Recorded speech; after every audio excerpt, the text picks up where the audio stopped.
왜 이렇게 심해질 때까지 방치하고 이제야 병원에 오신 건가요? 의사 선생님의 질문에 순간 숨이 턱 막혔습니다. 처음에는 단순한 복통일 거라고 생각했습니다. 스웨덴에서는 이런 증상에 그렇게까지 신경 쓰지 않았기 때문이죠. 하지만 그 무심함이 그저 방치해두었던 게 이렇게까지 끔찍한 결과로 이어질 줄은 정말 상상도 못했습니다. 저는 아내의 손을 꼭 잡았습니다. 차가운 병원 복도에서 느껴지는 그날의 공포감이 아직도 생생합니다. 한국에서 우리 부부에게 벌어진 이 사건, 그 충격적인 하루를 이제 여러분께 들려드리겠습니다. 끝까지 함께 해주세요. 안녕하세요, 여러분. 저는 요한이라고 합니다. 스웨덴 출신이고 제 아내 소피아와 함께 한국에 살고 있습니다. 한국에 오기 전까지는 한국에 대해 크게 알지 못했지만 이제는 이곳에서의 생활에 완전히 적응한 상태입니다. 그런데 한국에서 살면서 가장 놀랍고도 충격적인 경험을 했던 그 하루를 여러분께 공유하고자 합니다. 저는 원래 스웨덴에서 의료기술개발연구소에서 일하고 있었습니다. 스웨덴은 여러분도 알다시피 복지국가로 무상의료 시스템이 잘 발달되어 있죠. 대부분의 의료 서비스가 무료에 가깝습니다. 그러나 공공의료 중심이라 병원에서 진료를 받기까지 대기 시간이 길어지는 경우가 많고 비응급 진료는 수개월을 기다려야 하는 경우도 종종 있습니다. 어릴 때부터 자연스럽게 이러한 의료 환경 속에서 자라왔기에 병원에 가는 것에 대한 거부감도 없었고 기본적인 치료는 대개 응급 상황이 아니면 서두르지 않아도 된다고 여겼습니다. 그래서 한국에 처음 이주했을 때도 병원에 대한 특별한 기대나 불안감은 없었어요. 아내 소피아도 저와 같은 생각을 가지고 있었죠. 스웨덴에서는 간단한 증상은 대개 집에서 자연 치유로 해결하곤 했으니까요. 그러던 어느 날 소피아가 자꾸 복부 통증을 호소하기 시작했습니다. 하지만 우리는 별로 대수롭지 않게 여겼습니다. 그냥 소화가 안 되거나 일시적인 위장 문제겠지라고 생각했죠. 평소 바쁜 일상 속에서 그런 통증은 종종 있는 일이었으니까요. 저희 부부는 몇 년 전부터 한국에서 살고 있었습니다. 한국에 오게 된 이유는 저의 글로벌 헬스케어 기업에서의 중요한 프로젝트 때문이었습니다. 한국은 최근 몇 년간 헬스케어 분야에서 큰 주목을 받고 있었고 한국의 의료 기술을 연구해보는 것이 이번 프로젝트의 핵심이었어요. 그래서 우리는 잠시 한국에 머물며 이곳에서의 생활을 시작하게 되었습니다. 처음 한국에 도착했을 때 우리는 이 나라가 생각보다 훨씬 발전된 나라라는 것에 놀랐습니다. 제가 상상하던 동아시아 국가들과는 많이 달랐습니다. 현대적이고 질서정연하며 특히나 기술적 발전이 눈에 띄었죠. 전 세계적으로도 의료 기술과 관련해 큰 성장을 이루고 있는 나라라는 것을 몸소 체감할 수 있었습니다. 특히 서울은 너무나 빠르고 효율적으로 돌아가는 도시였습니다. 그러던 중 소피아의 복통이 점점 심해졌습니다. 처음엔 일시적인 통증이었지만 며칠이 지나자 얼굴에까지 그 고통이 드러나기 시작했어요. 그럼에도 불구하고 우리는 한국의 병원에 갈 필요성을 못 느꼈습니다. 스웨덴 같으면 그냥 참다가 나을 거야라는 생각이 머리에 깊이 박혀 있었으니까요. 물론 한국의 의료 시스템이 얼마나 발달해 있는지는 알고 있었지만 이렇게 사소한 증상에 병원을 찾는다는 것이 그저 불편하게만 느껴졌습니다. 하지만 시간이 지날수록 소피아의 상태는 점점 더 악화되었습니다. 처음엔 단순히 배가 아프다던 아내가 이제는 음식을 먹지도 못하고 밤에 잠도 제대로 자지 못하는 상황까지 이르렀습니다. 고통스러워하며 저를 쳐다봤습니다. 요한, 이거 그냥 소화 문제인 게 맞을까? 그때서야 저는 뭔가 이상하다는 것을 느꼈습니다. 하지만 저조차도 그 문제의 심각성을 완전히 깨닫지 못했습니다. 스웨덴에서 같은 상황이었다면 우리는 아마 약국에서 처방 없이 살 수 있는 약을 몇 개 사서 끝냈을 겁니다. 그러나 소피아의 상태가 점점 더 악화되자 저는 큰 결심을 했습니다. 한국에 있는 병원에 가보자고 말이죠. 마침내 저는 아내를 데리고 서울의 한 대형 종합병원을 찾았습니다. 병원에 도착하자마자 우리는 깜짝 놀랐습니다. 스웨덴에서도 대형 병원을 많이 보긴 했지만 서울의 병원은 정말 다르게 느껴졌어요. 특히 시설의 깨끗함과 첨단 기술이 한눈에 들어왔습니다. 첫인상만으로도 우리는 이곳이 정말 높은 수준의 의료를 제공할 것이라는 느낌을 받을 수 있었죠. 병원 로비는 마치 고급 호텔처럼 보였습니다. 저는 스웨덴의 병원 로비를 떠올렸습니다. 깔끔하지만 소박한 느낌이었죠. 그런데 한국 병원의 분위기는 그와는 전혀 달랐습니다. 최첨단 의료기기가 여기저기 놓여 있었고 사람들의 표정도 긴장감보다는 다소 편안함이 느껴졌습니다. 모든 것이 체계적이었고 접수부터 진료까지 아주 빠르게 진행되는 모습에 저와 소피아는 적잖이 놀랐습니다. 소피아가 접수 창구에 들어서자마자 의료진은 친절하고 세심하게 증상을 물어보았습니다. 어디가 아프세요? 어떤 증상이 언제부터 있었나요?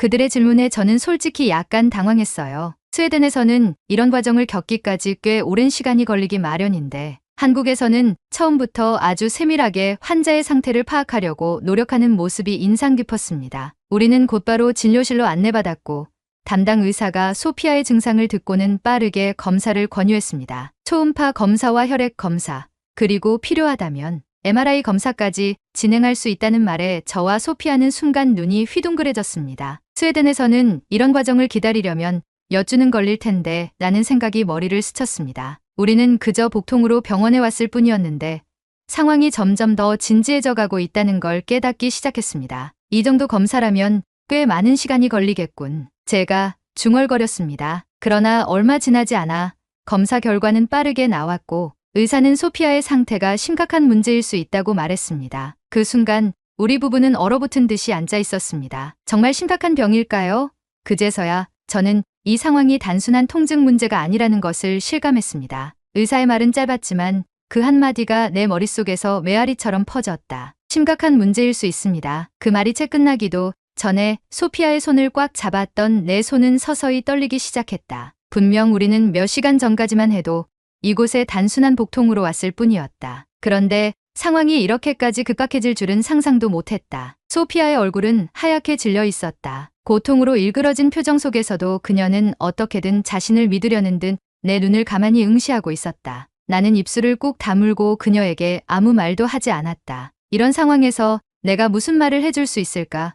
괜찮을 거야 라고 말하고 싶었지만 그게 진심이 아닌 것처럼 느껴졌다. 의사는 곧바로 MRI 검사를 권유했다. 더 확실한 진단을 위해 추가 검사가 필요합니다. 그 말에 나는 잠시 의심스러웠다. 혹시 과잉 진료가 아닐까라는 생각이 스쳤다. 스웨덴에서는 MRI 같은 검사는 정말 필요한 경우에만, 그것도 아주 천천히 진행되는 경우가 많았다. 보통 예약하고 몇 주를 기다려야 했기 때문에 한국 병원에서의 이 빠른 검사 진행 속도가 낯설었다. 하지만 지금 이 순간 소피아의 상태가 점점 더 불안하게 느껴지자 나는 의사의 권유를 거절할 이유가 없었다. 소피아는 더 이상 음식을 삼키지 못하고 있었다. 검사 전 대기 중에도 소피아는 계속해서 고통을 호소하며 배를 움켜쥐고 있었다. 요한, 나 너무 아파. 제발 뭔가 좀 해줘. 그녀의 간절한 목소리에 내 심장은 쿵 하고 내려앉았다. 스웨덴에서 같았으면 그저 참으라고 했을 텐데 지금 이곳에서는 이 고통을 덜어줄 뭔가가 필요했다. 의사와 의료진들이 빠르게 준비하는 동안 나는 그저 무력하게 그녀의 곁에 앉아 있을 수밖에 없었다. 의사 선생님은 소피아의 상태를 주의 깊게 살폈다. 그는 그녀의 상태를 모니터로 보고 있었고 얼굴에 진지한 표정을 띠고 있었다. 그 표정은 나에게 불안감을 더했다. 모든 것이 점점 심각해지고 있는 것 같았다. 나는 더 이상 이 상황을 관망할 수 없었다. 선생님, 도대체 무슨 문제가 있는 건가요? 나는 그에게 다급하게 물었다. 의사는 차분한 목소리로 답했다. 우선은 정확한 검사를 해봐야 하지만 일단 소화기 쪽에서 심각한 문제가 있는 것 같습니다. 특히 췌장이나 장에 염증이 생겼을 가능성이 커 보입니다. 곧 결과가 나오니 기다려주세요. 검사가 진행되는 동안 대기실에 앉아있는 시간은 한없이 길게만 느껴졌다. 시간이 천천히 흘러가고 있었다. 나는 어딘가 불안정한 마음을 진정시키기 위해 커피를 한 잔 들고 대기실 창가에 섰다. 커피잔을 든 손이 살짝 떨리는 게 느껴졌다. 평소에는 전혀 신경 쓰지 않을 사소한 움직임조차도 지금은 나를 감정적으로 압도하는 듯했다. 소피아는 고통 속에서 초조하게 누워 있었다. 그녀는 내가 다가와도 별다른 반응을 보이지 않았다. 그저 고통을 참아내고 있을 뿐이었다. 소피아, 나는 조용히 그녀의 이름을 불렀다. 그녀의 손을 잡고 아무 말 없이 그 곁에 앉았다. 그 순간 우리가 스웨덴에서 온 낯선 이방인이라는 것이 너무나 선명하게 느껴졌다.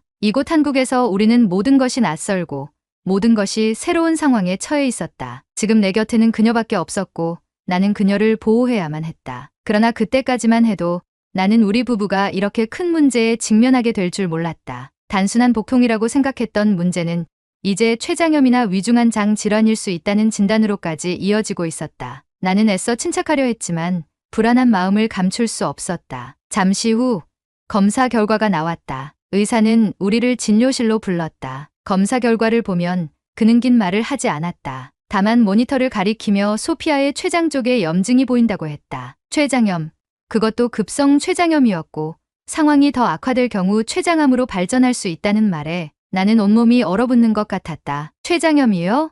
나는 마치 믿을 수 없다는 듯 되물었다. 이게 단순한 소화 문제라고 생각했는데 이렇게 심각한 병일 수 있다고요? 의사는 고개를 끄덕이며 설명을 이어갔다. 췌장은 위장과 아주 밀접하게 연결된 중요한 장기입니다. 급성 췌장염은 가벼운 증상으로 시작될 수 있지만 제대로 치료하지 않으면 생명에 치명적인 위험을 초래할 수 있습니다. 다행히 아직 수술이 필요한 단계는 아니지만 당장 입원 치료가 필요합니다. 그 말을 듣는 순간 나는 마치 눈앞이 캄캄해지는 것 같았다. 소피아는 옆에서 아무 말도 하지 않았다. 그저 고통 속에서 몸을 움츠린 채 눈을 질끈 감고 있었다. 나는 그저 그녀의 손을 꼭 잡았다. 그 순간만큼은 내가 무언가를 해줄 수 있는 유일한 행동이 그것뿐이었다. 소피아는 즉시 입원하게 되었다. 의료진들은 그녀의 상태를 더욱 면밀히 살펴보고 치료를 시작했다. 나는 병실 밖에서 서성이고 있었다. 고통스러워하는 아내를 지켜보면서도 그 순간 나 자신에 대한 분노가 치밀어 올랐다. 왜 더 일찍 병원에 오지 않았을까?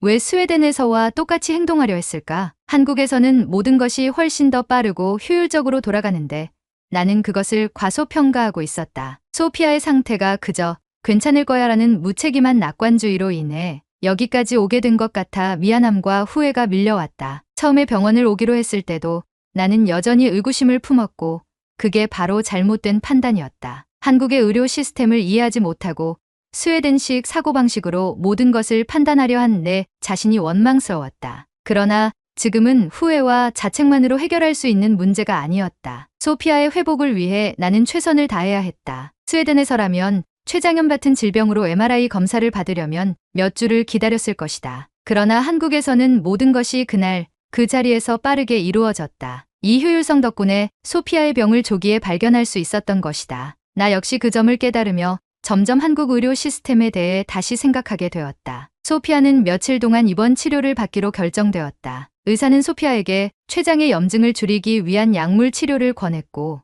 회복될 때까지 정기적으로 관찰할 계획이라고 말했다. 나는 소피아의 병상 옆에서 그녀의 손을 잡고 괜찮을 거야 라고 되뇌었지만 여전히 내 마음 속 불안함은 가라앉지 않았다. 그녀가 회복되기 전까지 나는 마음을 놓을 수 없었다. 그날 밤 나는 병실 옆 소파에서 잠을 이루지 못한 채 잠깐 눈을 붙였다. 한국의 병원 시설은 정말 최첨단이었고 소피아의 상태를 실시간으로 모니터링하며 의료진들이 끊임없이 관찰하고 있었다. 그들을 믿는 것 외에는 내가 할 수 있는 일이 없다는 사실을 받아들여야 했다. 그리고 그 신뢰 덕분에 나는 조금이나마 안정을 찾을 수 있었다. 소피아가 병실에 입원하고 얼마 지나지 않아 나는 아직도 충격 속에 빠져 있었습니다. 췌장염이라는 단어가 머릿속에서 떠나질 않았습니다. 단순한 소화 문제라고 생각했던 그 통증이 이렇게 위험한 상태로 이어졌다는 사실이 믿기지 않았습니다. 평소 건강한 체질이었던 소피아였기에 더더욱 이 상황이 받아들여지지 않았습니다. 의사는 우리에게 상세한 설명을 이어갔습니다. 췌장은 소화와 인슐린 조절에 중요한 역할을 하는 장기입니다. 급성 췌장염이 발생하면 췌장 내부에서 염증이 생기고 그로 인해 통증이 발생합니다. 만약 염증이 제대로 치료되지 않으면 췌장이 손상될 수 있고 이는 당뇨나 소화불량 등의 합병증을 일으킬 수 있습니다. 의사의 차분한 설명이었지만 그 내용은 우리를 압박해왔습니다. 특히 염증이 더 심해지면 췌장암으로 발전할 수 있다는 이야기에 나는 공포감에 사로잡혔습니다. 소피아는 침대에 누워 있었지만 얼굴은 창백하고 힘없이 내 손을 잡고 있었습니다. 그녀는 겁에 질린 표정으로 나를 바라보았습니다. 요한, 이거 너무 심각한 거 아니야?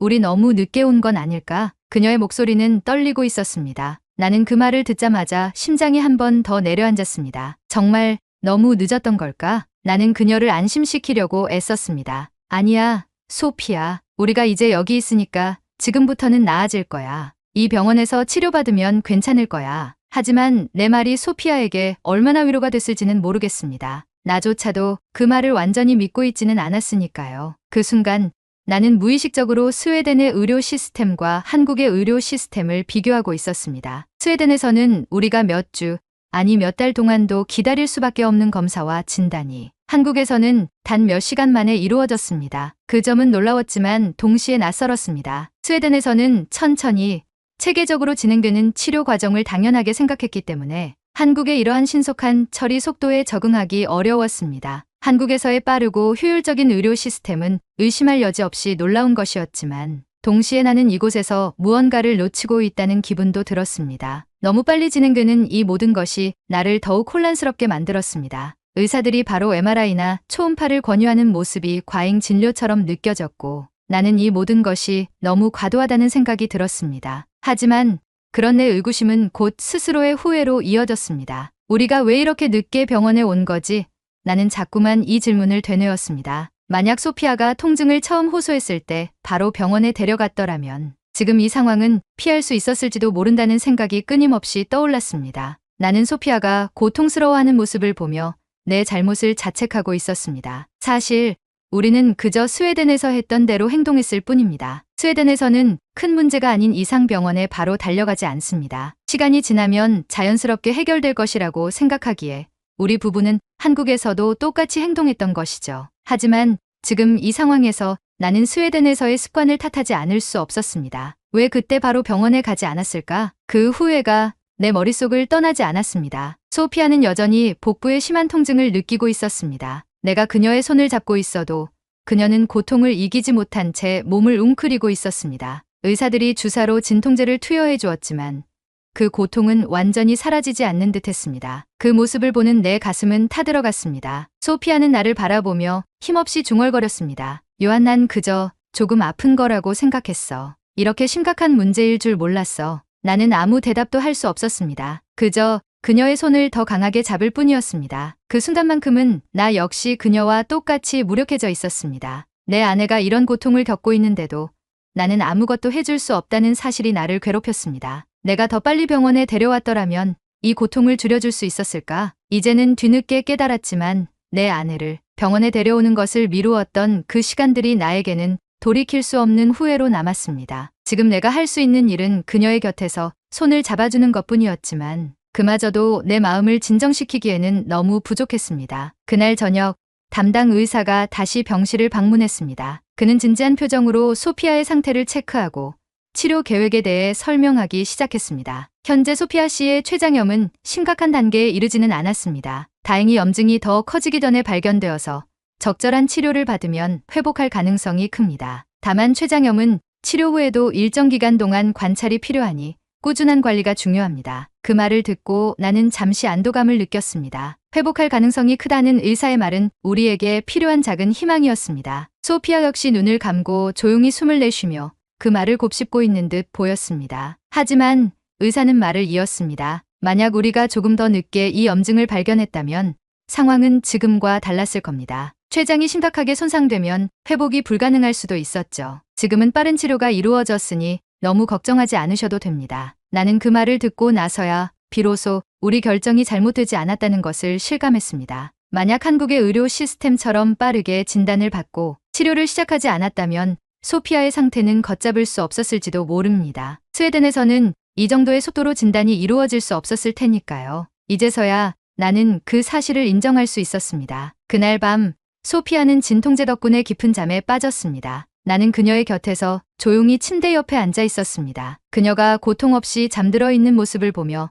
나는 안도의 한숨을 내쉬었습니다. 그리고 그동안 나를 괴롭혀왔던 모든 의심과 후회가 조금씩 사라지는 것을 느꼈습니다. 이제는 한국의 의료 시스템이 왜 이렇게 신속하게 작동하는지, 그리고 그것이 얼마나 중요한지를 깨닫게 되었습니다. 우리는 너무 오래 병원에 가는 것을 미뤘지만 다행히도 한국에서는 그 시간을 신속하게 되돌릴 수 있었습니다. 한국의 병원은 내가 생각했던 것보다 훨씬 더 효율적이고 환자 중심적인 시스템을 가지고 있었습니다. 의사들은 환자의 상태를 꼼꼼히 파악하고 가능한 빨리 진단과 치료를 제공하려 했습니다. 이제 나는 더 이상 한국 의료 시스템에 대해 의구심을 품지 않았습니다. 한국은 내가 생각했던 것보다 훨씬 발전된 의료 체계를 가지고 있었고 그것이 오늘 우리를 구했습니다. 스웨덴에서는 불가능했을 이런 신속한 진단과 치료 덕분에 소피아는 더 나빠지기 전에 치료를 받을 수 있었습니다. 한국에서의 경험은 나에게 많은 것을 깨닫게 해주었습니다. 그리고 나는 소피아의 손을 잡으며 다시 한번 다짐했습니다. 괜찮을 거야,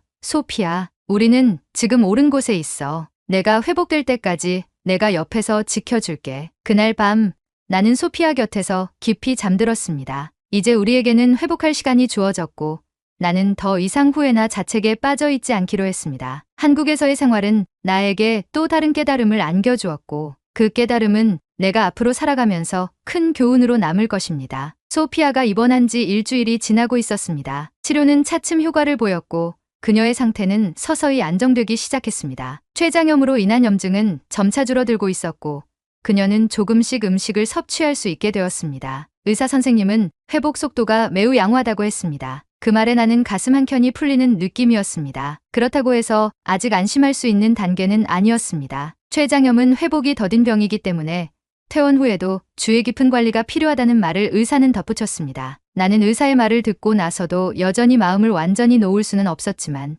그래도 그동안 우리를 괴롭히던 불안감이 조금씩 희미해지고 있었습니다. 소피아는 조금씩 예전의 밝은 모습을 되찾고 있었습니다. 요한, 이제 많이 좋아진 것 같아. 그녀가 웃으며 내게 말했을 때 나는 그 말 한마디에 큰 위안을 얻었습니다. 그녀의 얼굴에 서서히 생기가 돌아오는 것을 보며 우리에게도 마침내 평화가 찾아오고 있다는 것을 느낄 수 있었습니다. 소피아는 병원에서 받는 치료에 점점 더 적응해 갔습니다. 매일 정해진 시간에 약물 투여와 검사가 이루어졌고 의료진들은 항상 그녀의 상태를 꼼꼼히 모니터링했습니다. 의료진의 친절하고 세심한 케어 덕분에 소피아는 빠르게 회복할 수 있었습니다. 그들은 환자 한 명 한 명의 상태를 면밀히 관찰하며 필요할 때마다 바로 조치를 취해 주었습니다. 특히 담당 의사는 소피아의 상태를 항상 주의 깊게 살펴보며 적절한 조언을 아끼지 않았습니다. 식사도 천천히 시작하시고 췌장에 무리가 가지 않도록 계속 주의하셔야 합니다. 스트레스도 최대한 피하셔야 해요. 그의 세심한 배려와 헌신적인 태도에 나는 점점 한국 의료 시스템에 대한 깊은 신뢰를 가지게 되었습니다. 의사들은 환자의 상태를 단순히 분석하는 것에서 그치지 않고